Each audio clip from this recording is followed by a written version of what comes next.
주차장 형광등 아래 한 남자가 노인의 멱살을 잡고 있었습니다. 늙은 게 죄면 다냐? 능력 없으면 가만히 있어. 그 순간 남자가 노인의 가슴을 발로 밀쳐버렸습니다. 노인은 비틀거리며 바닥에 손을 짚었습니다. 지금 뭐 하시는 겁니까? 정호의 외침이 주차장에 울려 퍼졌습니다. 가족이세요? 주차요원이 제 차 긁어놨는데 배째자는 겁니까? 정호는 쓰러질 뻔한 아버지를 부축했습니다.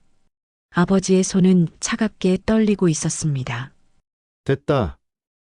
정호야, 별일 아니다 가자. 아버지는 오히려 정호를 말렸습니다. 정호는 이해할 수 없었습니다. 왜 아버지는 끝까지 참으려 하는 걸까요? 오늘 이야기 들어가기 전에 구독과 좋아요 한번 눌러주세요. 누르신 분들께는 건강과 행운이 늘 함께할 겁니다. 정호는 오늘도 책상 앞에 앉아 컴퓨터 화면을 바라보고 있습니다. 화면 속 엑셀 파일에는 숫자들이 빼곡했지만 정호의 머릿속은 온통 다른 생각들로 가득했습니다. 회사는 요즘 분위기가 심상치 않았습니다. 지난주부터 구조조정이라는 말이 사무실 곳곳에서 들려왔습니다. 15년째 다니는 회사, 43세 과장. 정호는 자신이 가장 위험한 위치에 있다는 걸 알고 있었습니다. 퇴근길, 정호는 지하철역으로 향하다가 공사 현장을 지나쳤습니다. 주황색 작업복을 입은 인부들이 땀을 흘리며 일하고 있었습니다. 정호는 속으로 중얼거렸습니다. 나는 그래도 번듯한 회사에 다니니까. 하지만 그 생각이 끝나기도 전에 가슴 한편이 무겁게 내려앉았습니다. 아버지 생각이 났습니다. 정호의 아버지 영수는 지금 아파트 주차관리실에서 일하고 있었습니다. 68세의 나이에도 낮에는 주차 안내를, 밤에는 당직을 서고 있었습니다. 정호는 친구들 앞에서 아버지 직업을 말할 때마다 움츠러들었습니다. 부끄러웠습니다. 아버지가 아니라 그런 마음을 가진 자기 자신이. 집에 도착하자 아내 은영이 저녁을 준비하고 있었습니다. 된장찌개 냄새가 부엌에서 풍겨왔습니다. 은영은 조심스럽게 말했습니다. 여보, 이번 달은 우리도 형편이 빠듯하지만요. 아버님께 용돈 좀 드려야 할 것 같아요. 한두 달 못 드렸잖아요. 정호는 고개를 끄덕였습니다. 그래야지 내가 찾아뵙고 드릴게. 그날 밤 정호는 잠을 이루지 못했습니다. 천장을 바라보며 어린 시절을 떠올렸습니다. 아버지는 작은 정비소를 운영했습니다. 그때는 형편이 괜찮았습니다. 아버지는 늘 기름 냄새를 풍기며 집에 돌아왔고 정호는 그 커다란 손을 잡고 걸었습니다. 주말이면 아버지는 정호를 데리고 공원에 갔습니다. 그네를 밀어주고 함께 웃었습니다. 하지만 정호가 중학생이 되던 해 정비소 간판이 내려갔습니다. 아버지는 그날 밤 식탁에 앉아 소주잔만 기울이셨습니다. 어머니는 옆에서 눈물을 훔쳤습니다. 무슨 일이 벌어진 건지 정호는 정확히 알 수 없었습니다. 그 이후로 아버지는 여기저기 일용직으로 떠돌았습니다. 건설 현장, 경비, 배달까지 가리지 않았습니다. 대학에 들어갈 무렵 친구들은 부모님 직업을 자랑스럽게 말했습니다.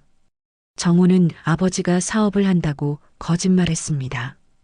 그때부터 정호는 아버지를 멀리했습니다. 아버지가 부끄러워서가 아니라 그런 자신이 견딜 수 없었습니다. 세월이 흘러 정호도 직장인이 되고 결혼했지만 아버지와의 거리는 좁혀지지 않았습니다. 명절 때나 찾아뵙는 것이 전부였습니다. 다음 날 퇴근 무렵 정호는 결심했습니다. 오늘 바로 아버지를 찾아뵙기로 했습니다. 은영이 챙겨준 종이봉투를 가방에 넣었습니다. 5만 원짜리 5장, 25만 원. 많지 않은 돈이었지만 지금 형편에서는 결코 작은 돈도 아니었습니다. 회사 일을 마치고 정호는 곧장 아버지가 일하시는 아파트로 향했습니다. 지하철로 새 정거장 거리였습니다. 신축 아파트가 즐비한 동네, 깔끔한 조경, 웅장한 단지. 정호는 언젠가 이런 곳에서 살 수 있을까 하는 생각을 했습니다. 단지 입구를 지나 지하 주차장으로 향했습니다. 계단을 내려가니 형광등 불빛이 차갑게 복도를 비추고 있었습니다. 복도 끝에 작은 관리실이 보였습니다. 아버지가 일하는 곳이었습니다. 정우는 주머니 속 종이봉투를 만졌습니다. 손바닥에 땀이 배어났습니다. 가슴이 두근거렸습니다. 괜찮아. 그냥 용돈 드리고 안부 여쭙고 오면 돼. 정우는 스스로를 다독이며 관리실로 다가갔습니다. 그런데 이상했습니다. 관리실 문이 굳게 닫혀 있었습니다. 불도 꺼져 있었습니다. 정우는 문손잡이를 돌려봤지만 잠겨 있었습니다. 아버지는 어디 가신 걸까요? 그때였습니다. 주차장 쪽에서 고함 소리가 들려왔습니다. 당신이 뭔데 차에 손을 대? 책임질 거야 말 거야. 정호의 심장이 철렁 내려앉았습니다. 그 목소리를 따라 주차장 안쪽으로 뛰어들어갔습니다. 형광등 불빛 아래 여러 대의 차들 사이로 사람들이 모여 있었습니다. 정호는 그 광경을 보는 순간 숨이 멎는 것 같았습니다. 한 남자가 누군가의 멱살을 잡고 있었습니다. 그 남자는 40대 초반쯤으로 보였습니다. 말끔한 정장 차림에 명품 시계를 차고 있었습니다. 목소리는 차갑고 날카로웠습니다. 늙은 게 죄면다냐? 능력 없으면 가만히 있어. 그리고 그 남자에게 멱살을 잡힌 사람. 허리가 굽은 채 고개를 숙이고 있는 노인. 주황색 조끼를 입고 떨리는 손으로 무언가를 움켜쥐고 있는 그 사람은 정호의 아버지였습니다. 죄송합니다. 제가 확인해 보겠습니다. 아버지 영수의 목소리는 떨리고 있었습니다. 두 손을 모은 채 연신 고개를 숙이고 있었습니다. 하지만 그 남자는 멈추지 않았습니다. 오히려 더 큰 소리로 고함을 질렀습니다. 확인은 무슨 확인? 당신이 내 차 문짝 긁어놨잖아. 이거 수리비가 얼만 줄 알아? 주변에 모여든 사람들은 수군거렸습니다. 누군가는 고개를 저었고 누군가는 휴대폰을 꺼내 들었습니다. 아버지는 더욱 작아지고 있었습니다.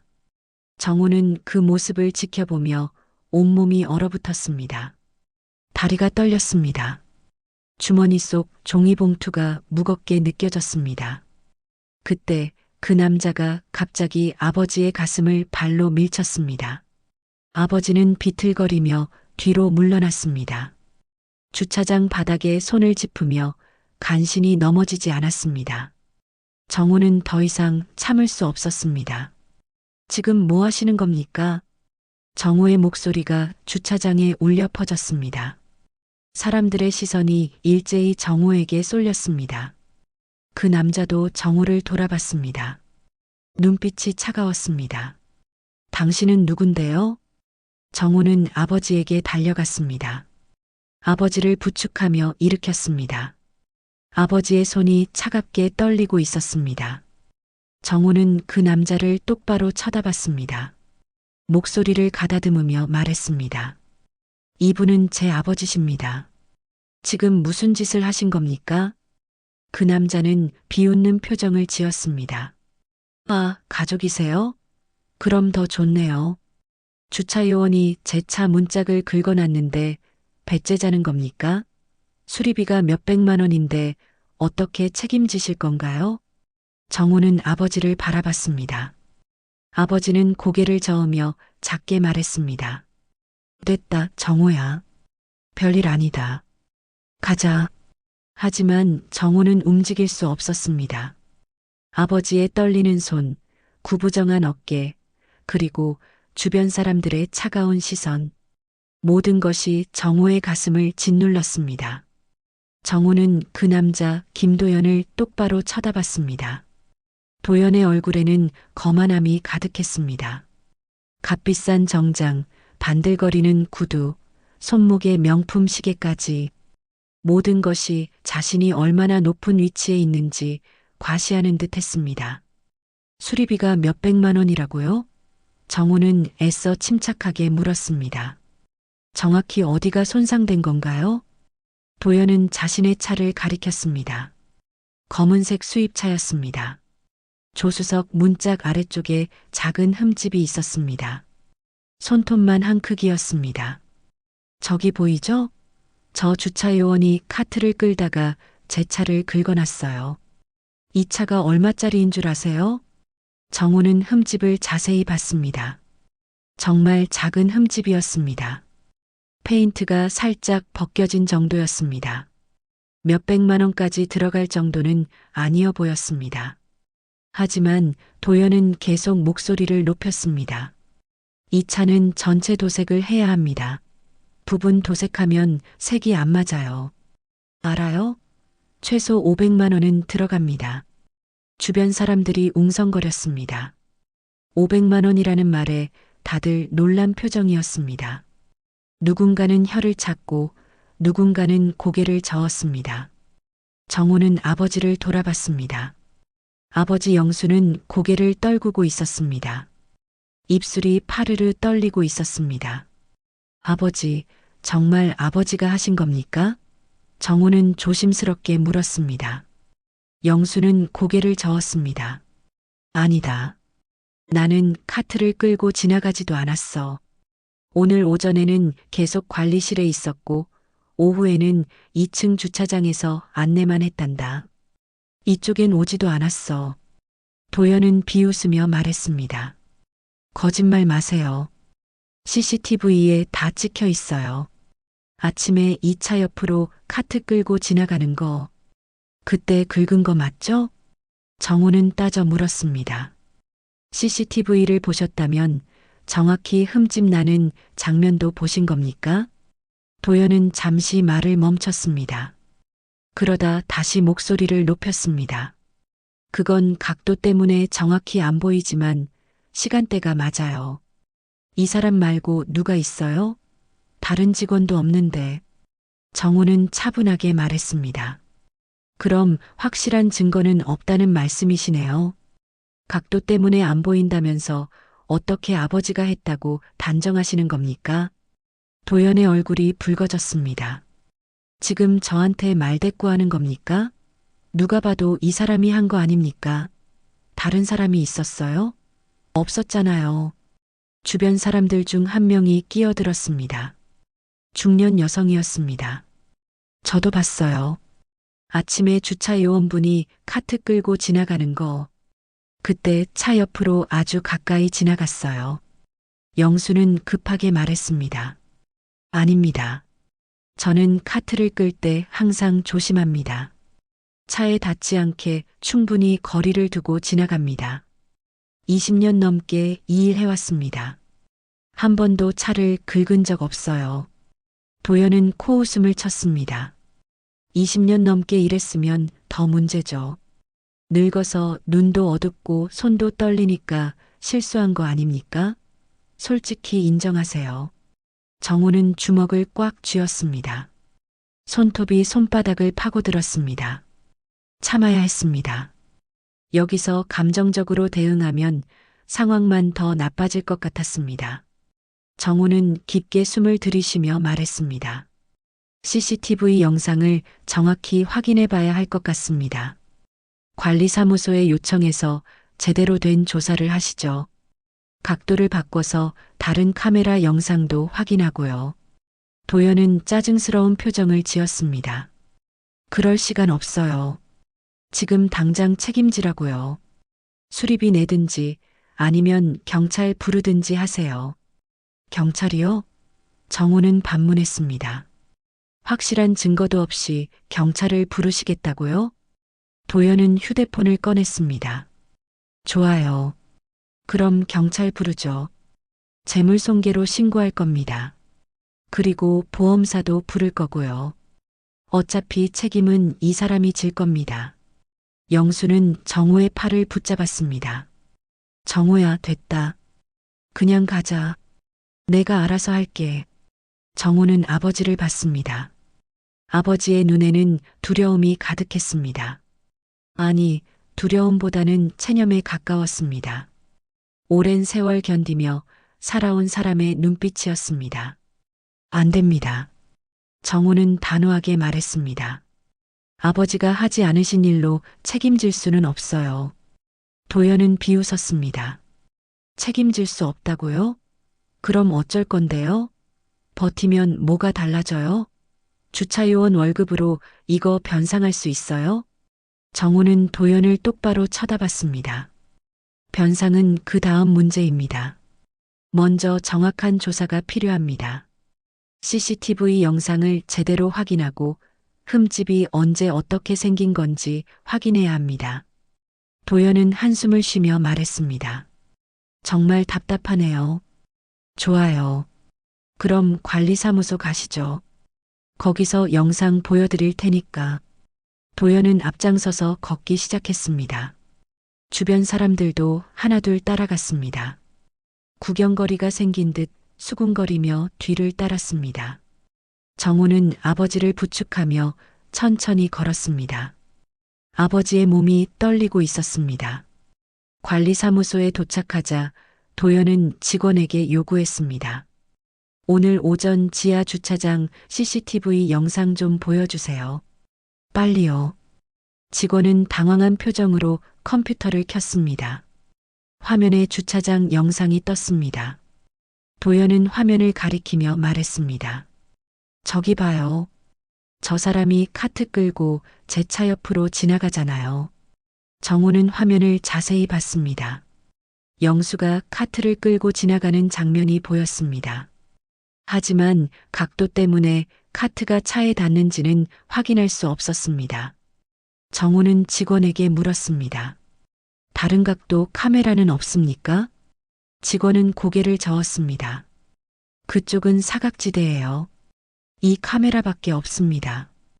도연은 팔짱을 끼며 말했습니다. 맞죠?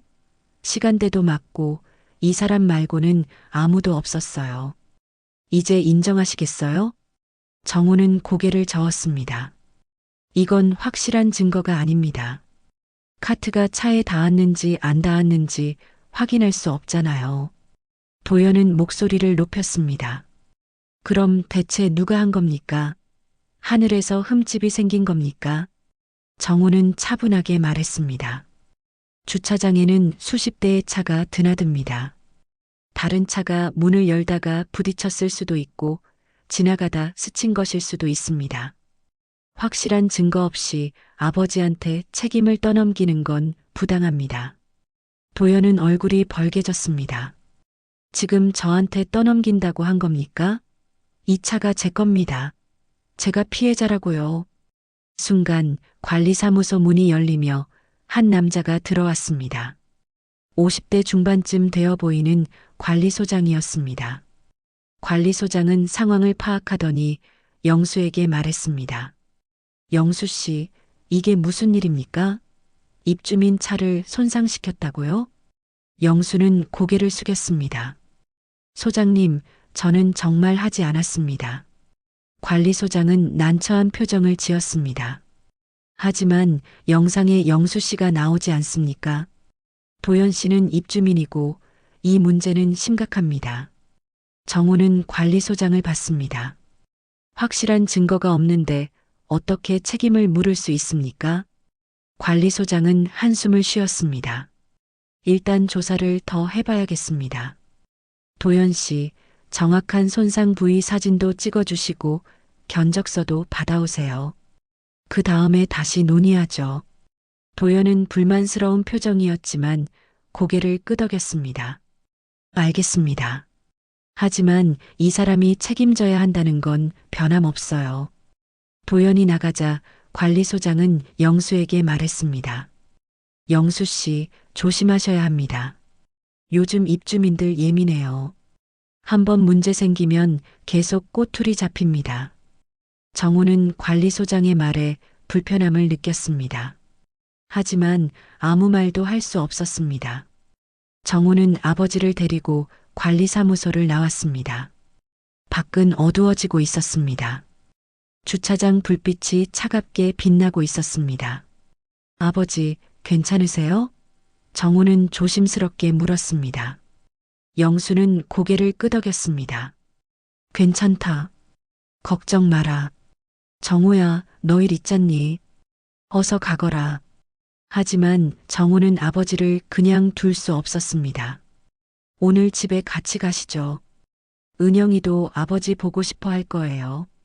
영수는 손을 저었습니다. 아니다. 나는 당직 서야 해. 가거라, 정우야. 정우는 아버지의 어깨를 바라봤습니다. 예전보다 더 굽어 있었습니다. 가슴이 먹먹했습니다. 정우는 아버지를 관리실까지 바래다 드렸습니다. 작은 방 안에는 낡은 책상과 의자, 그리고 여러 대의 모니터가 있었습니다. 모니터에는 주차장 곳곳의 영상이 비치고 있었습니다. 아버지는 의자에 앉으며 작게 한숨을 내쉬었습니다. 아버지, 정말 괜찮으세요? 정우는 다시 한번 물었습니다. 영수는 고개를 끄덕였습니다. 괜찮다. 이런 일 한두 번이 아니다. 정우야, 너무 신경 쓰지 마라. 아버지는 억지로 미소를 지으려 했지만 그 미소는 쓸쓸해 보였습니다. 이런 일이 한두 번이 아니라니요. 무슨 말씀이세요? 정우는 놀라서 물었습니다. 영수는 잠시 망설이다가 말했습니다. 입주민들 중에는 좋은 분들도 많지만 어떤 분들은 주차 요원을 사람 취급 안 하는 경우도 있단다. 반말하고 욕하고 심지어 물건 던지는 사람도 있어. 정우는 주먹을 꽉 쥐었습니다. 왜 참고만 계세요? 그런 건 신고해야죠. 영수는 고개를 저었습니다. 신고하면 뭐가 달라지겠니? 오히려 더 찍혀서 일 못하게 될 수도 있어. 나는 이 나이에 다른 일 찾기도 어렵단다. 그냥 참는 게 편해. 정우는 아무 말도 할 수 없었습니다. 아버지의 말이 너무 슬펐습니다. 68세의 나이에도 일을 해야 하고 그마저도 굴욕을 참으며 해야 한다는 현실이 가슴 아팠습니다. 정우는 주머니에서 종이봉투를 꺼냈습니다. 아버지, 이거 받으세요. 많지는 않지만. 영수는 손사래를 쳤습니다. 아니다. 너희도 힘들잖니. 나는 괜찮아. 월급 받으면 충분해. 정우는 아버지 손에 봉투를 쥐어주었습니다. 받으세요. 아버지한테 드리고 싶어서 가져온 겁니다. 영수는 봉투를 받으며 눈시울을 붉혔습니다. 고맙다, 정우야. 미안하구나. 정우는 아버지를 안아주고 싶었지만 그러지 못했습니다. 어색했습니다. 언제부터인가 아버지와의 거리는 이렇게 멀어져 있었습니다. 정우는 그저 아버지의 어깨를 한번 두드리고는 관리실을 나왔습니다. 집으로 돌아가는 길 정우의 마음은 복잡했습니다. 지하철 안에서도 집에 도착해서도 아버지 생각뿐이었습니다. 은영이 어떻게 됐냐고 물었지만 정우는 제대로 대답하지 못했습니다. 그냥 복잡해. 정우는 그렇게만 말하고 침대에 누웠습니다.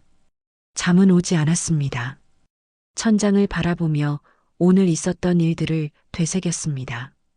도연의 거만한 태도, 아버지의 떨리는 손, 주변 사람들의 차가운 시선, 모든 것이 머릿속을 맴돌았습니다. 정우는 이불을 뒤집어 쓰고 눈을 감았습니다. 다음 날 아침 정우는 출근했습니다.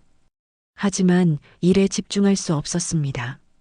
점심시간에 휴대폰을 보다가 문득 아버지가 일하는 아파트 이름을 검색했습니다. 혹시 온라인 커뮤니티가 있을까 싶어서였습니다. 검색 결과 아파트 입주민 커뮤니티가 나왔습니다. 정우는 커뮤니티에 접속했습니다. 최근 게시물 목록을 보는 순간 정우의 손이 멈췄습니다. 제목 하나가 눈에 들어왔습니다. 주차 요원이 입주민 차 긁어놓고 발뺌함. 정우는 게시물을 클릭했습니다. 글쓴이는 익명이었지만 내용을 보니 도연이 쓴 것 같았습니다. 글에는 어제 있었던 일이 자세히 적혀 있었습니다. 하지만 사실과는 달랐습니다. 오늘 제 차가 주차요원 때문에 크게 손상됐습니다.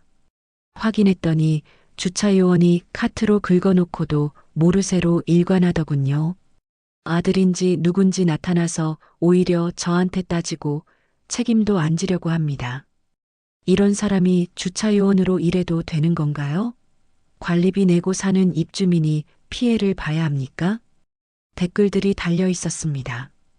에휴, 요즘 주차요원들 수준이 그래요. 나이 든 분들 뽑으니까 이런 문제가 생기는 거 아닐까요?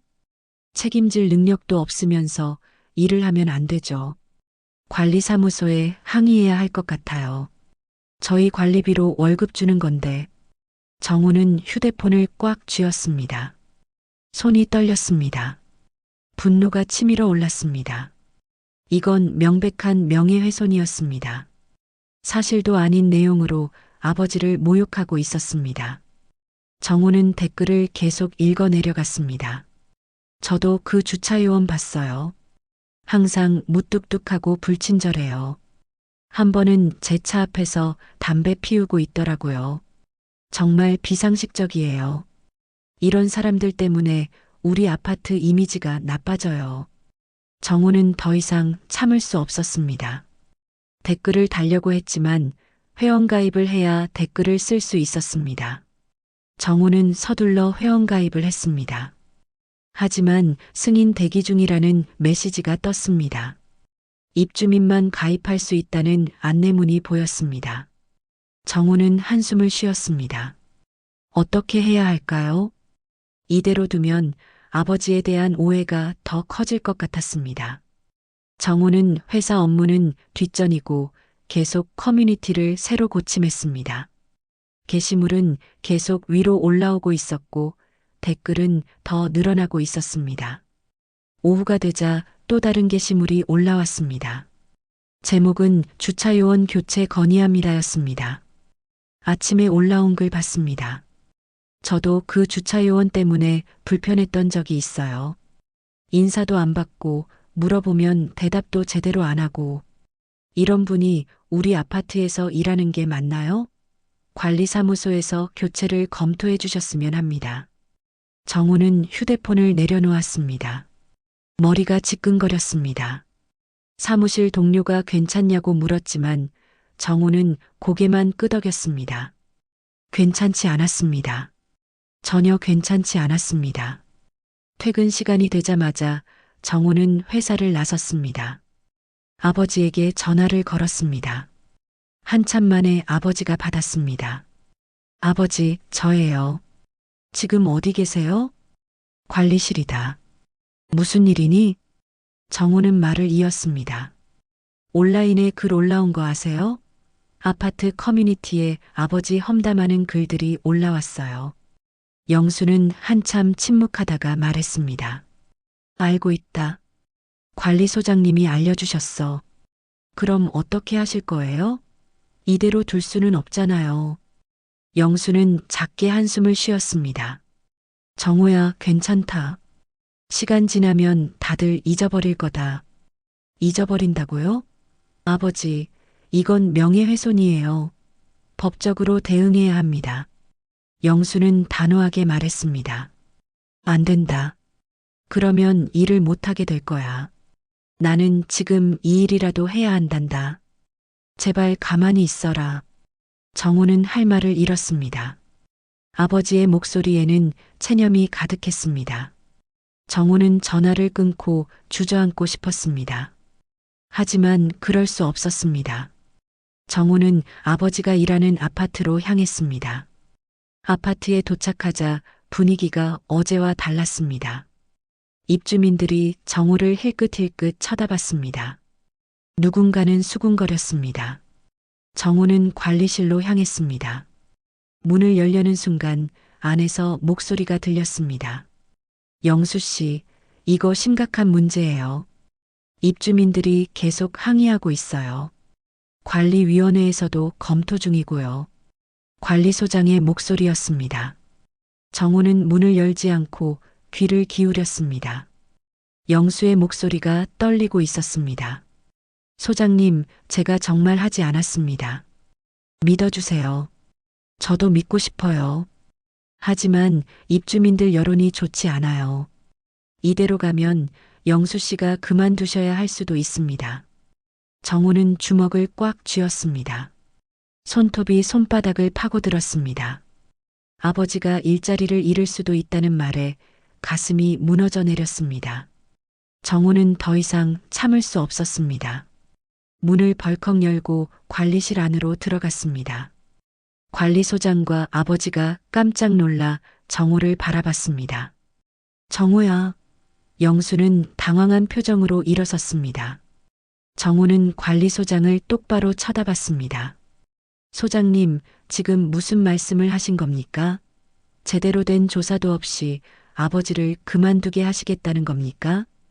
관리소장은 난처한 표정을 지었습니다. 아니, 그게 아니라 입주민들 여론이 워낙 안 좋아서요. 관리위원회에서도 압박이 들어오고 있습니다. 저도 어쩔 수가 없어요. 증거도 없는데 어떻게 책임을 물을 수 있습니까? 정우는 목소리를 높였습니다. CCTV 영상에도 명확하게 안 나왔잖아요. 그런데 왜 아버지만 일방적으로 몰아가는 겁니까? 관리소장은 한숨을 쉬었습니다. 저도 영수 씨를 믿고 싶어요. 하지만 입주민들이 계속 항의하면 저희도 곤란합니다. 특히 도연 씨는 동대표이기도 해서요. 영향력이 큽니다. 동대표요? 정우는 되물었습니다. 네. 도연 씨는 이 아파트 3동 대표예요. 관리위원회 임원이기도 하고요. 그분이 문제 삼으면 다른 입주민들도 따라가는 경우가 많아요. 정우는 비웃음이 나왔습니다. 그러니까 힘 있는 사람 편을 들어야 한다는 말씀이시네요. 관리소장은 얼굴을 붉혔습니다. 그런 뜻이 아니에요. 다만 현실적으로 정우는 말을 끊었습니다. 현실적으로 약자는 참아야 한다는 거죠. 월급쟁이 주차요원이니까 희생해야 한다는 거 아닙니까? 영수는 정우의 팔을 붙잡았습니다. 정우야, 그만해라. 소장님도 힘드신 거야. 아버지. 정우는 아버지를 돌아봤습니다. 왜 아무 말씀도 안 하세요? 왜 계속 참기만 하세요? 영수는 고개를 떨구었습니다. 그게 편하니까. 나는 이 나이에 싸울 힘도 없고 다른 곳에 갈 곳도 없단다. 그냥 조용히 넘어가면 다들 잊어버릴 거야. 잊어버린다고요? 정우는 답답했습니다. 아버지, 이건 아버지 인생이에요. 명예가 걸린 문제예요. 어떻게 그냥 넘어갈 수 있어요? 영수는 정우를 바라봤습니다. 눈빛에는 깊은 슬픔이 담겨 있었습니다. 정우야, 아버지는 이미 오래전에 명예 같은 건 다 버렸어. 지금은 그냥 하루하루 버티는 게 전부란다. 정우는 할 말을 잃었습니다. 아버지의 말이 가슴을 찔렀습니다. 언제부터였을까요? 아버지는 언제부터 이렇게 포기하고 살아온 걸까요? 관리소장이 조심스럽게 말했습니다. 일단 며칠 더 지켜보죠. 상황이 진정되면 좋겠는데 만약 입주민 민원이 계속되면 그때 가서 다시 이야기하겠습니다. 정우는 더 이상 할 말이 없었습니다. 관리실을 나서는 발걸음이 무겁기만 했습니다. 아버지는 뒤따라 나오며 정우의 어깨를 잡았습니다. 정우야, 미안하다. 아버지가 무능해서 이런 꼴을 당하는 거구나. 정우는 고개를 저었습니다. 아버지 잘못이 아니에요. 잘못한 건 저 사람들이에요. 영수는 쓸쓸하게 웃었습니다. 세상이 원래 그런 거야. 힘없는 사람은 억울해도 참고 살아야 해. 아버지도 이제 그걸 받아들였단다. 정우는 아무 말도 할 수 없었습니다. 아버지와 헤어져 집으로 돌아오는 길, 정우의 머릿속은 혼란스러웠습니다. 지하철 안에서도 거리를 걷는 동안에도 아버지의 말이 계속 맴돌았습니다. 명예 같은 건 다 버렸다는 말이 마음을 무겁게 짓눌렀습니다. 집에 도착하자 은영이 걱정스러운 얼굴로 물었습니다. 여보, 괜찮아요? 아버님은요? 정우는 소파에 주저앉았습니다. 모르겠어. 어떻게 해야 할지 모르겠어. 은영은 정우 옆에 앉았습니다. 무슨 일이 있었어요? 말해봐요. 정우는 오늘 있었던 일들을 은영에게 말했습니다. 커뮤니티에 올라온 글들, 관리소장의 말, 아버지의 체념, 모든 것을 쏟아냈습니다. 은영은 정우의 손을 잡았습니다. 여보, 진정해요. 우리가 뭘 할 수 있을지 같이 생각해봐요. 정우는 고개를 끄덕였습니다. 하지만 마음은 진정되지 않았습니다. 정우는 다시 휴대폰으로 커뮤니티를 확인했습니다. 새로운 글이 또 올라와 있었습니다. 주차요원 문제, 주민투표 필요할 듯. 글을 읽는 순간 정우의 손이 떨렸습니다. 오늘 관리사무소에 전화했는데 아직 결정된 게 없다고 하더군요. 이런 식으로 넘어가면 안 될 것 같아요. 주민투표로 주차요원 교체 여부를 결정하면 어떨까요? 우리 관리비로 월급 주는데 우리가 결정할 권리가 있지 않나요? 댓글들이 빠르게 달리고 있었습니다. 찬성합니다. 주민투표 진행하죠. 저도 동의해요. 문제 있는 직원은 교체해야죠. 관리위원회에 정식으로 건의하겠습니다. 정우는 휴대폰을 꽉 쥐었습니다. 화면이 흔들렸습니다. 주민투표라니 아버지를 마치 물건처럼 투표로 결정하겠다는 건가요? 더 아래로 내려가자 또 다른 글이 보였습니다. 제목은 주차요원 과거 이력 아시는 분? 이었습니다. 정우는 가슴이 철렁 내려앉았습니다. 글을 클릭했습니다. 혹시 저 주차요원 과거에 대해 아시는 분 계세요? 제가 들은 얘기로는 예전에 사업하다 망하고 빚쟁이들 피해 다녔다던데 진짜인지 확인하고 싶어요. 이런 사람이 우리 아파트에서 일해도 되는 건지 의문이에요. 정우는 숨이 막혔습니다. 아버지의 과거까지 들추어내는 건가요? 댓글들을 보았습니다. 저도 그런 소문 들었어요. 정비소 운영하다가 망했다던데 직원들 임금 체불하고 도망친 거 아니었나요? 에휴, 그런 사람을 왜 뽑은 거예요? 관리사무소 책임도 크네요. 정우는 휴대폰을 내려놓았습니다. 손이 떨렸습니다. 온몸에 분노가 치밀어 올랐습니다. 이건 너무 심했습니다. 아버지를 인간 이하로 취급하고 과거까지 들추어내며 모욕하는 것이었습니다. 여보, 괜찮아요? 은영이 걱정스럽게 물었습니다. 정우는 대답하지 못했습니다. 머릿속이 하얘졌습니다. 정우는 소파에서 벌떡 일어났습니다. 이대로는 안 되겠어. 내가 직접 나서야 해. 은영은 정우를 붙잡았습니다. 여보, 진정해요. 지금 흥분한 상태로 뭘 하면 안 돼요. 하지만 정우는 은영의 손을 뿌리쳤습니다. 진정하라고? 어떻게 진정해? 지금 아버지가 저렇게 당하고 있는데. 정우는 현관으로 향했습니다. 은영이 뒤따라왔습니다. 어디 가려고요? 도연이한테 가서 따질 거야. 더 이상 참을 수 없어. 은영은 정우의 팔을 잡았습니다. 안 돼요. 지금 가면 싸움만 날 거예요. 차분하게 대응해야 해요.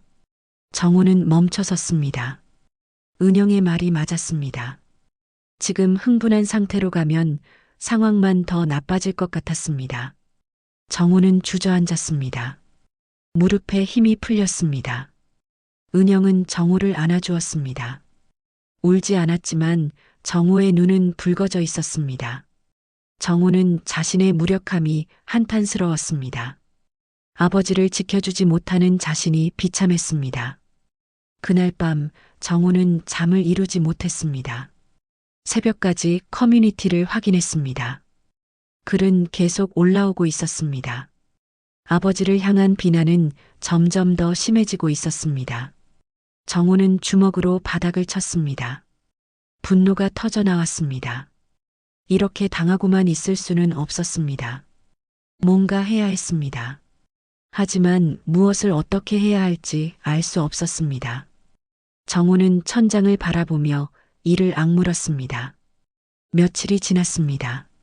정호는 매일 출근하면서도 마음은 아버지에게 가 있었습니다. 휴대폰으로 커뮤니티를 확인하는 것이 일상이 되었습니다. 글들은 계속 올라왔고 아버지를 향한 비난은 수그러들지 않았습니다. 오히려 더 심해지고 있었습니다. 그러던 어느 날 아침 정호는 아버지에게서 전화를 받았습니다. 목소리가 떨리고 있었습니다. 정호야, 나 고소당했다. 정호는 심장이 멎는 것 같았습니다. 고소요? 무슨 말씀이세요? 도연 씨가 나를 고소했어. 명예훼손이랑 재물손괴 혐의래. 경찰서에서 연락 왔단다. 정호는 주먹을 꽉 쥐었습니다. 명예훼손이요? 오히려 도연이가 아버지 명예를 훼손한 거 아닙니까? 영수는 한숨을 쉬었습니다. 도연 씨는 내가 차를 긁어놓고 거짓말했다고 주장하는 거야. 그리고 온라인에 악의적인 댓글을 달았다면서. 하지만 나는 댓글 같은 거 단 적도 없는데. 정호는 화가 치밀었습니다. 말도 안 돼요. 증거도 없는데 어떻게 고소를 할 수 있어요? 변호사를 선임했나 봐. 내용 증명도 왔어. 수리비랑 위자료 합쳐서 800만 원을 요구하더구나. 800만 원이요? 정호는 기가 막혔습니다. 처음엔 500만 원이라더니 이제 800만 원이라고요? 영수의 목소리는 점점 작아졌습니다. 정호야, 나 어떻게 해야 할지 모르겠구나. 800만 원은 내가 1년 넘게 일해야 모을 수 있는 돈이야. 정호는 이를 악물었습니다. 아버지, 걱정 마세요. 제가 변호사 알아볼게요. 이건 부당한 고소예요. 변호사 비용도 만만치 않을 텐데 영수는 망설였습니다. 괜찮아요. 제가 알아서 할게요. 아버지는 아무 걱정 마세요. 전화를 끊고 정호는 회사 책상에 앉아 멍하니 있었습니다. 800만 원. 변호사 비용. 머릿속이 복잡했습니다. 정혼의 집 형편도 넉넉하지 않았습니다. 어떻게 해야 할까요? 점심시간에 정호는 법률 상담 사이트를 검색했습니다. 무료 상담을 신청하고 상황을 설명했습니다. 오후가 되자 답변이 왔습니다. 내용은 간단했습니다. 명확한 증거가 없으면 승소 가능성이 있다는 것이었습니다. 하지만 소송은 시간과 비용이 많이 든다는 경고도 있었습니다. 정호는 한숨을 쉬었습니다. 결국 돈 문제였습니다. 돈이 있으면 싸울 수 있고 없으면 굴복해야 하는 현실이 답답했습니다. 퇴근 후 정호는 아버지를 찾아갔습니다. 관리실에 가니 아버지는 의자에 앉아 고개를 숙이고 있었습니다. 어깨가 축 처져 있었습니다. 평소보다 훨씬 더 늙어 보였습니다. 아버지, 정호는 조심스럽게 불렀습니다. 영수는 고개를 들었습니다. 눈이 충혈되어 있었습니다. 잠을 제대로 못 잔 것 같았습니다. 왔구나, 정호야. 정호는 아버지 앞에 앉았습니다. 아버지, 법률 상담 받아봤어요. 증거가 없으니까 충분히 싸워볼 만해요. 영수는 고개를 저었습니다. 정호야, 그만두자. 나는 싸울 힘이 없어. 아버지, 영수는 정호를 말렸습니다. 오늘 관리사무소에서 통보를 받았어. 주민투표를 진행한대. 내가 계속 일할 수 있을지 입주민들이 결정하는 거야. 정호는 주먹을 쥐었습니다. 주민투표요? 그게 말이 돼요? 이미 결정됐어. 다음 주에 투표한대. 과반수가 반대하면 나는 해고야. 정호는 할 말을 잃었습니다. 아버지는 계속 말했습니다. 솔직히 말하면 나는 이미 포기했어. 투표 결과가 어떻게 나올지 뻔하잖니. 입주민들은 다 도연 씨 편이야. 포기하시면 안 돼요. 정호는 목소리를 높였습니다. 영수는 쓸쓸하게 웃었습니다. 정호야, 아버지는 이제 지쳤단다. 사실 이 일도 얼마나 더 할 수 있을지 모르겠어. 몸도 예전 같지 않고. 정호는 아버지를 바라봤습니다. 주름진 얼굴, 굽은 허리, 거친 손. 68세의 아버지는 너무 많은 것을 견뎌왔습니다. 정호는 목이 메었습니다. 그때 관리실 문이 열렸습니다. 관리소장이 들어왔습니다. 뒤따라 낯선 남자 2명이 들어왔습니다. 관리소장은 난처한 표정으로 말했습니다. 영수 씨, 이분들은 관리위원회 위원님들이십니다. 한 남자가 나섰습니다. 50대 후반쯤으로 보였습니다. 영수 씨, 우리가 온 이유는 아시겠죠? 영수는 고개를 끄덕였습니다. 입주민들 민원이 심각합니다. 커뮤니티에도 계속 글이 올라오고 전화도 끊이질 않아요. 이 상황을 더 이상 방치할 수 없습니다. 정우가 끼어들었습니다. 제대로 된 조사는 했습니까? 증거도 없이 아버지를 일방적으로 몰아가는 건 부당합니다. 다른 남자가 말했습니다. 조사는 했습니다. CCTV 영상도 확인했고 여러 입주민들 증언도 들었어요. 영수 씨가 의심받을 만한 상황이었던 건 사실입니다. 의심받을 만한 상황이라고요? 정우는 반박했습니다. 그건 증거가 아니잖아요. 첫 번째 남자가 서류를 꺼냈습니다. 그리고 더 심각한 문제가 있습니다. 영수 씨 과거 이력을 확인했는데요. 정우는 가슴이 철렁 내려앉았습니다. 영수 씨는 15년 전에 정비소를 운영하셨죠? 그때 사업이 부도가 났고 직원들 임금을 체불한 이력이 있더군요. 영수의 얼굴이 창백해졌습니다. 정우는 아버지를 돌아봤습니다. 아버지, 그게 무슨 말이에요? 영수는 입술을 떨었습니다. 아무 말도 하지 못했습니다. 남자는 계속 말했습니다. 그리고 그 사건에 연루된 사람 중 한 명이 바로 도연 씨 장인어른이십니다. 도연 씨 가족이 그 당시 피해를 입으셨다고 하더군요. 정우는 머리가 어지러웠습니다. 무슨 말인지 이해할 수 없었습니다. 아버지와 도연 사이에 과거가 있었다는 말인가요? 이런 상황에서 영수 씨가 계속 일하시는 건 적절하지 않습니다. 입주민들 사이에서도 신뢰를 잃으셨고요. 정우는 소리쳤습니다. 그게 지금이랑 무슨 상관이 있습니까? 과거 일을 들춰내서 아버지를 몰아내려는 겁니까? 이건 입주민들의 안전과 신뢰의 문제입니다. 관리위원회에서도 심각하게 받아들이고 있어요. 영수는 천천히 일어섰습니다. 알겠습니다. 주민투표 결과를 기다리겠습니다. 그리고 만약 제가 나가야 한다면 조용히 나가겠습니다.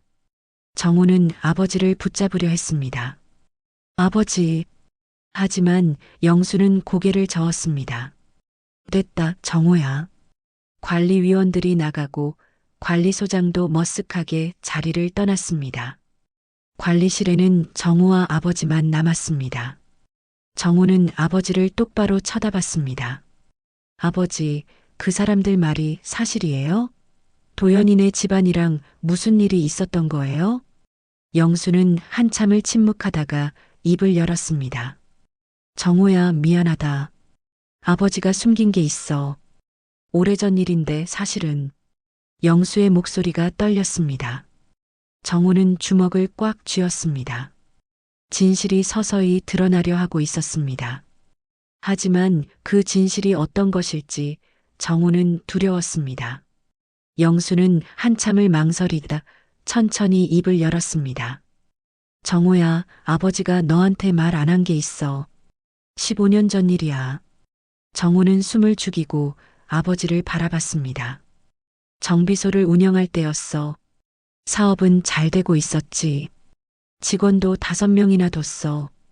그 중에 박형기라는 사람이 있었단다. 영수의 목소리가 떨렸습니다. 형기는 내 오른팔이었어. 회계도 맡기고 거래처 관리도 맡겼지. 나는 형기를 믿었어. 아버지의 손이 떨리고 있었습니다. 정우는 말없이 기다렸습니다. 그런데 어느 날 통장에 돈이 하나도 없더구나. 거래처에서 받은 돈도 고객들한테 받은 수리비도 전부 사라졌어. 처음엔 내가 잘못 본 줄 알았지. 하지만 확인해 보니 형기가 다 빼돌린 거였어. 정우는 주먹을 쥐었습니다. 형기는 그날부터 연락이 끊겼어. 집도 비워두고 사라졌지. 나는 경찰에 신고했지만 이미 늦었어. 형기는 흔적도 없이 도망쳤단다. 영수는 눈을 감았습니다. 문제는 그 다음이었어. 정비소 돈이 다 사라지니까 직원들 월급을 못 줬어. 거래처 대금도 못 갚았지. 빚쟁이들이 몰려왔고 직원들은 나한테 월급을 달라고 난리였어. 정우는 가슴이 먹먹해졌습니다. 나는 집도 팔고 가진 거 다 팔아서 갚으려 했어. 하지만 모자랐어. 결국 정비소는 문을 닫았고 몇몇 직원들은 끝까지 돈을 못 받았단다. 영수의 눈에서 눈물이 흘러내렸습니다. 내 잘못이었어. 내가 형기를 제대로 관리하지 못한 탓이야. 그래서 나는 모든 책임을 졌어. 형기 대신 내가 욕을 먹었고 내가 빚을 갚으려고 했지. 정우는 목이 메었습니다. 아버지, 그중 한 명이 도연이네 집안이었어. 영수는 고개를 떨구었습니다. 도연이 장인어른이 당시 우리 정비소 단골이었거든. 미수금이 꽤 있었는데 그것도 못 갚았어. 도연이 장인어른은 나한테 사기꾼이라고 했지. 법적으로도 대응하겠다고 했고 정우는 숨이 막혔습니다. 그래서 도연이가 아버지를 알아본 건가요? 영수는 고개를 끄덕였습니다. 처음엔 나도 도연이가 누군지 몰랐어. 얼굴도 기억 안 났고. 하지만 며칠 전에 알았지. 도연이가 이야기하더구나. 자기 장인어른이 정비소 사기 사건 때문에 피해를 봤다고. 그 정비소가 바로 내가 운영하던 곳이었어. 정우는 이를 악물었습니다. 그럼 도연이는 처음부터 아버지를 알고 있었던 거예요? 일부러 괴롭힌 건가요? 영수는 고개를 저었습니다. 그건 모르겠어. 하지만 도연이가 나를 곱게 볼 리 없지. 자기 가족이 피해를 봤으니까. 어쩌면 이번 일도 일부러 만든 걸 수도 있어. 정우는 모든 게 이해되기 시작했습니다. 도연의 갑질이 단순한 우연이 아니었습니다. 과거의 안갚음이었던 것입니다. 아버지, 그럼 박형기는 어떻게 됐어요? 지금 어디 있어요? 영수는 쓸쓸하게 웃었습니다. 모르겠어. 15년 동안 연락도 없고 소식도 들은 적 없어. 어디 숨어서 잘 살고 있겠지. 정우는 화가 치밀었습니다.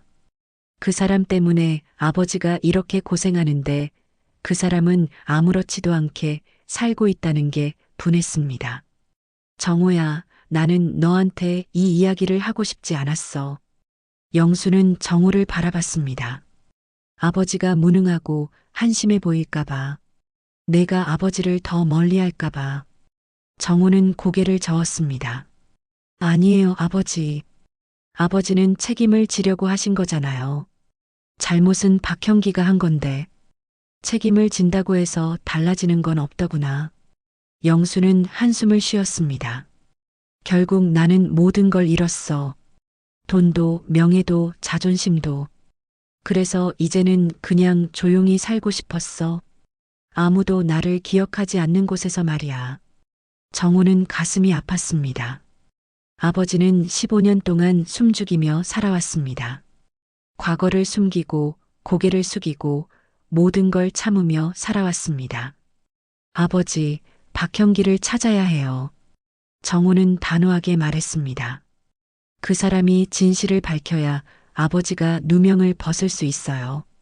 영수는 고개를 저었습니다. 15년이 지났는데 어떻게 찾아? 이미 끝난 일이야.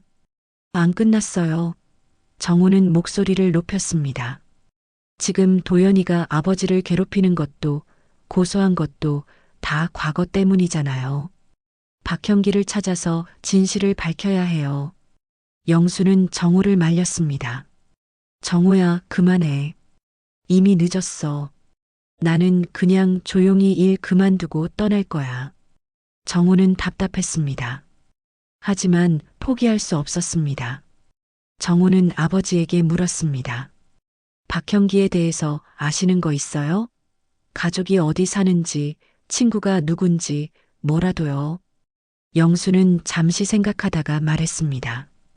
형기 아내가 부동산 일을 했던 걸로 기억해. 그리고 처가가 이 근처 어디였던 것 같은데 정확히는 모르겠구나. 정호는 휴대폰을 꺼냈습니다. 박형기라는 이름을 검색했습니다. 하지만 너무 흔한 이름이라 찾기 어려웠습니다. 정호는 다르게 접근했습니다.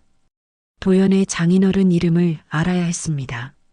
아버지, 도연이 장인어른 성함이 뭐예요? 영수는 기억을 더듬었습니다. 성이 윤 씨였던 것 같은데 이름은 기억이 안 나는구나. 윤 씨. 정호는 메모했습니다. 단서가 하나씩 모이기 시작했습니다. 정호는 다시 커뮤니티에 접속했습니다. 도연의 게시글을 찾았습니다. 프로필을 확인했지만 자세한 정보는 없었습니다. 정호는 다른 방법을 생각했습니다. 아파트 관리사무소에 전화를 걸었습니다. 직원이 받았습니다. 저기요, 삼동 동대표 도연 씨 연락처 좀 알 수 있을까요? 직원은 거절했습니다. 개인정보라서 알려드릴 수 없습니다. 정호는 전화를 끊었습니다. 막막했습니다. 그때 아버지가 말했습니다. 정호야, 도연이는 건물을 몇 채 가지고 있다더구나. 부인 이름으로 되어 있다던데. 정호는 눈이 번쩍 뜨였습니다. 부인 이름이요? 응. 윤미정이라고 들었어. 윤미정. 정호는 다시 검색했습니다. 이번에는 결과가 나왔습니다. 부동산 등기부를 검색할 수 있는 사이트에서 윤미정 명의의 건물을 찾았습니다. 이 근처에 상가 건물이 몇 채 있었습니다. 정호는 그중 한 건물의 주소를 확인했습니다. 그리고 그 건물의 관리인 명단을 찾았습니다. 거기에 낯익은 이름이 있었습니다. 박형기. 정호는 심장이 뛰는 걸 느꼈습니다. 찾았습니다. 박형기는 도연의 장모 건물에서 일하고 있었습니다. 모든 것이 연결되었습니다. 박형기는 형기가 윤 씨 집안과 연결되어 있었고 도연은 그 사실을 알고 있었을 것입니다. 정호는 아버지를 돌아봤습니다. 아버지, 박형기를 찾았어요. 이 근처에 있어요. 영수는 놀란 표정으로 정호를 봤습니다. 뭐라고? 정호는 결심했습니다. 내일 박형기를 만나러 갈 거예요. 진실을 밝힐 거예요. 영수는 정호를 말리려 했지만 정호의 눈빛은 단호했습니다. 이제 더 이상 물러설 수 없었습니다. 다음 날 정호는 박형기가 일한다는 건물로 향했습니다. 상가 건물이었습니다. 1층에는 작은 가게들이 있었고 관리 사무실은 지하에 있었습니다. 정호는 계단을 내려가며 심호흡을 했습니다. 떨렸습니다. 15년 만에 아버지를 배신한 사람을 만나게 되는 것입니다. 지하 복도 끝에 관리실이 있었습니다. 문이 열려 있었습니다. 안을 들여다보니 한 남자가 책상에 앉아 있었습니다. 50대 중반쯤으로 보였습니다. 머리는 반백이었고 얼굴에는 주름이 깊었습니다. 저기요. 정호는 조심스럽게 불렀습니다. 남자가 고개를 들었습니다. 네. 무슨 일이세요? 박형기 씨 맞으십니까? 남자의 얼굴이 굳어졌습니다. 누구신데요? 정호는 한 걸음 들어갔습니다. 저는 영수 씨 아들입니다. 15년 전에 정비소 일 기억하시죠? 박형기의 얼굴이 창백해졌습니다. 입술이 떨렸습니다. 나는 모르는 일입니다. 나가주세요. 정호는 문을 닫았습니다. 모르는 일이라고요? 정비소 돈을 빼돌리고 도망친 건 기억 안 나십니까? 박형기는 자리에서 일어났습니다. 당신 지금 뭐 하는 거예요? 나가지 않으면 경찰 부를 겁니다. 정우는 냉정하게 말했습니다. 경찰 부르시죠. 저도 할 말이 많습니다.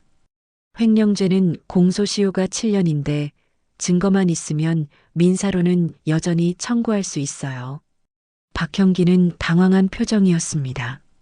무슨 소리예요? 증거가 어디 있어요? 정우는 거짓말을 했습니다. 아버지가 당시 자료를 다 보관하고 계셨어요. 통장 내역, 거래 기록, 전부요. 지금이라도 소송 걸면 당신은 끝입니다. 박형기는 주저앉았습니다. 손으로 얼굴을 감췄습니다. 제발 이제 그만해요. 나도 살기 위해서 한 거예요. 살기 위해서라고요? 정우는 비웃었습니다. 우리 아버지는 어떻게 살았는데요? 당신이 빼돌린 돈 때문에 15년 동안 빚에 시달리며 살았어요. 박형기는 고개를 떨구었습니다. 미안해요. 정말 미안합니다. 미안하다고 끝나는 게 아닙니다. 정우는 책상을 쳤습니다. 지금 우리 아버지가 당신 때문에 또 고통받고 계세요. 도연이라는 사람 아시죠? 박형기는 고개를 끄덕였습니다. 도연이가 우리 아버지를 괴롭히고 있어요. 과거 일 때문에 안 갚음하는 겁니다. 이게 다 당신 때문이에요. 박형기는 떨리는 목소리로 말했습니다. 나도 어쩔 수 없었어요. 그때 내 빚이 너무 많았어요. 사채까지 손을 댔는데 갚을 길이 없었어요. 그래서 정비소 돈을 손댔어요. 그래서 우리 아버지한테 죄를 뒤집어 씌운 거예요? 정우는 분노했습니다. 아니에요. 나는 영수영한테 죄를 씌우려던 게 아니었어요. 박형기는 울먹였습니다. 나는 그냥 도망친 거예요. 책임지기 싫어서. 하지만 영수영이 내 대신 책임을 지리라곤 생각 못했어요. 정우는 주먹을 쥐었습니다. 그럼 이제라도 진실을 밝히세요. 아버지가 무죄라는 걸 증명해 주세요. 박형기는 고개를 저었습니다. 안 돼요. 나는 이제 새로 시작했어요. 가족도 있고 직장도 있어요. 만약 그 일이 밝혀지면 나는 다 잃어요. 정우는 화가 치밀었습니다. 당신은 새로 시작했는데 우리 아버지는 왜 계속 고통받아야 합니까?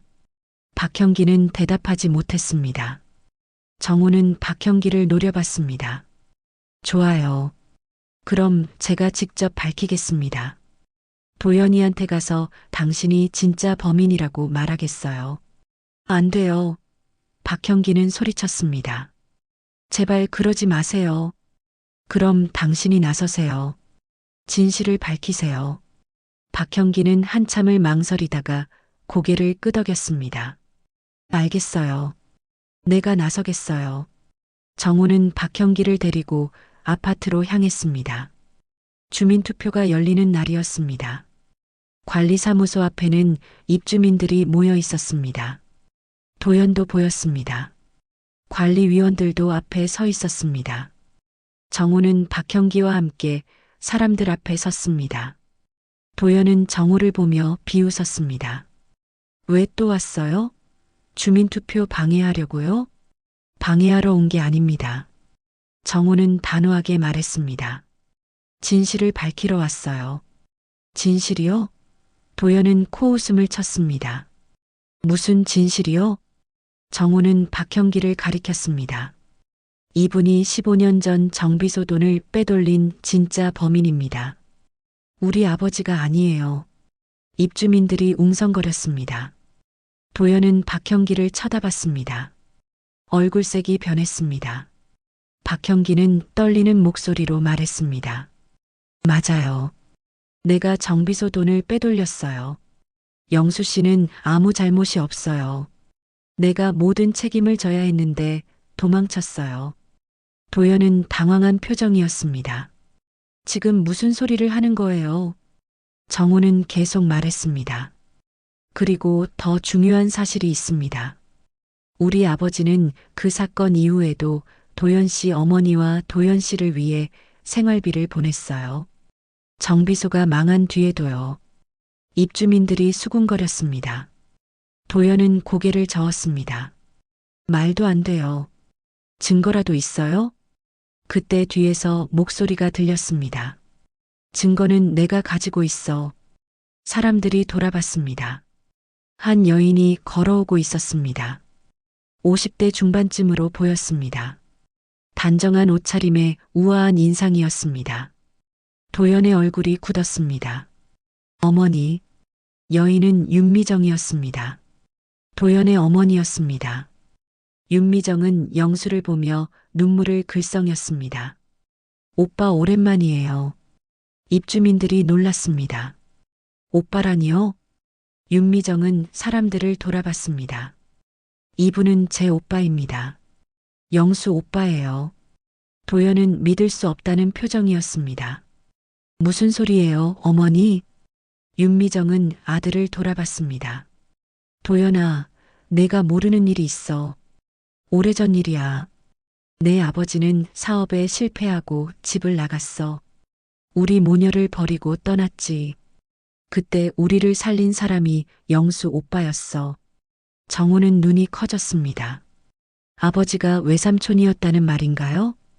윤미정은 계속 말했습니다. 오빠는 자기 정비소도 어려운데 우리한테 매달 돈을 보내줬어. 내가 학교 다닐 수 있었던 것도 우리가 굶지 않았던 것도 다 오빠 덕분이야. 하지만 오빠 정비소가 망하고 나는 오빠한테 연락할 수가 없었어. 미안해서.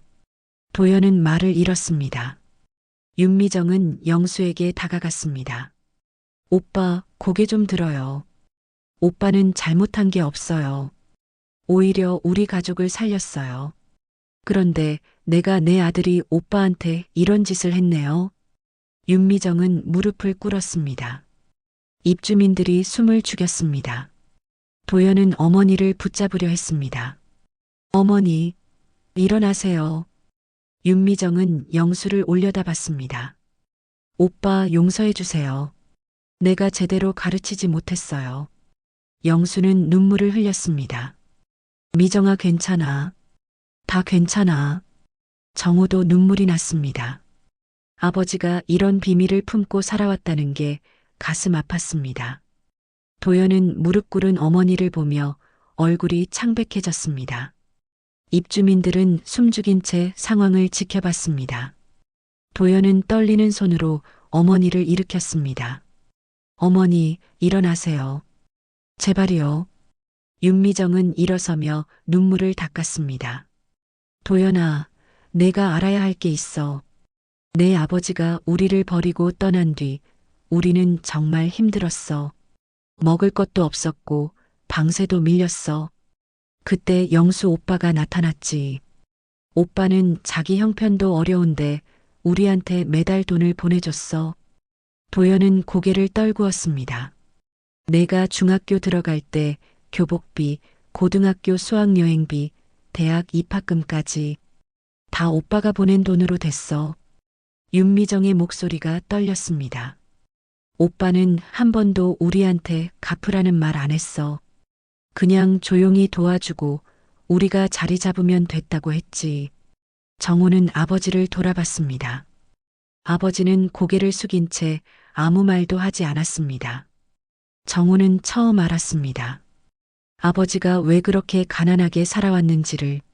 자기 가족도 힘든데 다른 사람을 도우며 살아온 것입니다. 윤미정은 계속 말했습니다. 오빠 정비소가 망했을 때 나는 오빠를 찾아갔어. 도와드리고 싶었어. 하지만 오빠는 거절했어. 자기 일은 자기가 해결한다고. 그 뒤로 오빠는 연락을 끊었어. 나는 오빠가 어디서 뭘 하는지 몰랐어. 영수는 작게 말했습니다. 미정아, 너한테 짐이 되고 싶지 않았어. 너는 내 인생 살아야지. 윤미정은 고개를 저었습니다. 오빠는 짐이 아니었어요. 은인이었어요. 그런데 내가 오빠를 찾지 못했어. 미안해요, 오빠. 도연은 영수 앞에 섰습니다. 얼굴에는 부끄러움과 죄책감이 가득했습니다. 외삼촌 아니, 제가 외삼촌이라는 것도 몰랐습니다. 어머니가 말씀 안 하셔서 윤미정은 아들을 말렸습니다. 내 잘못이야. 내가 내 아버지 이야기를 안 해줘서 내가 외삼촌을 알 리가 없지. 도연은 영수를 보며 말했습니다. 죄송합니다. 제가 정말 잘못했습니다. 과거에 장인어른이 정비소 일로 손해를 봤다는 얘기만 듣고 외삼촌을 원망했습니다. 하지만 진짜 잘못한 사람은 따로 있었네요. 도연은 박형기를 돌아봤습니다. 박형기는 고개를 숙이고 있었습니다. 저는 외삼촌이 나쁜 사람인 줄 알았습니다. 도연의 목소리가 떨렸습니다. 그래서 일부러 괴롭혔습니다. 차 흠집도 사실은 제가 다른 차 문 열다가 낸 거였어요. 하지만 외삼촌한테 책임을 떠넘겼습니다. 정말 죄송합니다. 입주민들이 술렁거렸습니다. 누군가 말했습니다. 그럼 주차 요원은 잘못이 없었던 거네요. 도연은 무릎을 꿇었습니다. 외삼촌, 용서해 주세요. 제가 정말 잘못했습니다. 영수는 도연을 일으켰습니다. 일어나거라. 너는 진실을 몰랐으니까. 나도 내가 내 외삼촌이라는 걸 말 안 했으니 잘못이 있어. 정우는 아버지를 안았습니다. 아버지, 왜 말씀 안 하셨어요? 이렇게 고생하시면서. 영수는 정우의 등을 토닥였습니다. 말해봤자 달라지는 게 없을 줄 알았어. 그냥 조용히 살고 싶었단다. 정우는 눈물을 흘렸습니다. 아버지, 이제는 제가 지킬게요. 아버지 혼자 짊어지지 마세요. 영수는 아들을 꽉 안았습니다. 고맙다, 정우야. 관리소장이 앞으로 나섰습니다. 영수 씨, 정말 죄송합니다. 제대로 조사도 안 하고 입주민들 편만 들었습니다. 주민투표는 취소하겠습니다. 입주민들도 하나둘 고개를 숙이기 시작했습니다. 한 중년 여성이 말했습니다. 저도 온라인에 나쁜 댓글 달았어요. 정말 죄송합니다. 다른 남자도 말했습니다. 저도 잘못했습니다. 사실 확인도 안 하고 따라서 비난했네요. 윤미정은 입주민들을 돌아봤습니다. 여러분, 영수 오빠는 제 은인입니다. 우리 가족을 살린 분이에요. 그런 분을 이렇게 대한 것이 부끄럽습니다. 도연도 고개를 숙였습니다. 모두 제 잘못입니다. 제가 어머니한테 제대로 물어보지도 않고 외삼촌을 괴롭혔습니다. 앞으로 제가 책임지겠습니다.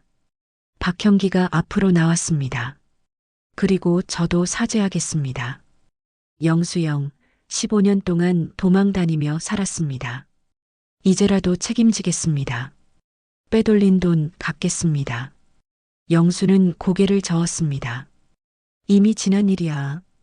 그냥 앞으로 바르게 살아. 하지만 박형기는 단호했습니다. 아니에요. 형이 내 대신 고생한 세월을 갚아야 해요. 시간이 걸려도 꼭 갚겠습니다. 윤미정도 말했습니다. 오빠, 저도 도와드릴게요. 오빠가 보내주신 돈, 이제 제가 갚을 차례예요. 영수는 손을 내저었습니다. 아니야. 나는 갚으라고 도운 게 아니야. 윤미정은 오빠 손을 잡았습니다. 알아요. 하지만 이제 제가 오빠를 도울게요. 오빠 혼자 힘들게 사시면 안 돼요. 정우도 아버지 손을 잡았습니다. 아버지, 이제 우리 집에서 같이 사세요. 혼자 계시지 마시고. 영수는 고개를 저었습니다. 나는 괜찮아. 일도 해야 하고. 관리소장이 말했습니다. 영수 씨, 계속 일하실 거죠? 우리 아파트에 꼭 필요한 분이세요. 입주민들도 고개를 끄덕였습니다. 맞아요. 계속 일해주세요. 영수는 망설이다가 고개를 끄덕였습니다. 그럼 조금 더 일하겠습니다. 정우는 웃었습니다. 아버지, 고마워요. 그날 이후 아파트 분위기가 완전히 달라졌습니다. 입주민들은 영수를 지나칠 때마다 인사했습니다. 누군가는 따뜻한 차를 건넸고 누군가는 간식을 가져다 줬습니다. 관리실 문에는 쪽지들이 붙기 시작했습니다. 항상 수고하십니다. 덕분에 안전하게 지냅니다. 감사합니다. 도연은 매일 영수를 찾아와 안부를 물었습니다. 외삼촌, 불편한 거 없으세요? 도연은 진심으로 영수를 챙겼습니다. 윤미정도 자주 들렀습니다. 오빠, 이거 드세요. 윤미정은 반찬을 가져왔습니다. 정호는 주말마다 아버지를 찾아왔습니다. 함께 식사를 하고 산책을 했습니다. 예전보다 훨씬 더 많은 시간을 함께 보냈습니다. 정호는 그동안 멀리했던 시간들이 아쉬웠습니다. 하지만 이제라도 회복할 수 있다는 게 감사했습니다. 어느 날 정호는 아버지와 함께 주차장을 걸었습니다. 영수는 여전히 주차 안내를 하고 있었습니다. 하지만 표정은 밝아져 있었습니다. 입주민들이 지나가며 인사했고 영수도 미소로 답했습니다. 아버지, 행복하세요? 정호는 물었습니다. 영수는 고개를 끄덕였습니다. 그래. 이제는 고개 들고 살 수 있을 것 같아. 너 덕분이야, 정호야. 정호는 아버지 어깨에 손을 올렸습니다. 아니에요. 아버지가 잘하신 거예요. 아버지는 항상 옳은 일을 하셨어요. 영수는 아들을 보며 웃었습니다. 두 사람은 함께 주차장을 걸었습니다. 햇살이 지하 주차장까지 비쳐 들어왔습니다. 따뜻했습니다. 관리실 간판은 그대로였습니다. 하지만 그 앞을 지나가는 사람들의 태도는 완전히 달라져 있었습니다. 이제 그들은 영수를 존중했습니다. 변한 건 세상이 아니었습니다. 그들을 바라보는 마음이 변한 것입니다. 그리고 그 마음의 변화는 한 사람의 진실에서 시작되었습니다. 진실은 늦더라도 결국 빛을 본다는 것을 정우와 영수는 깨달았습니다. 오늘 이야기 재미있게 보셨나요? 앞으로도 더 깊고 흥미로운 이야기로 찾아뵙겠습니다. 구독과 좋아요는 저에게 큰 힘이 됩니다.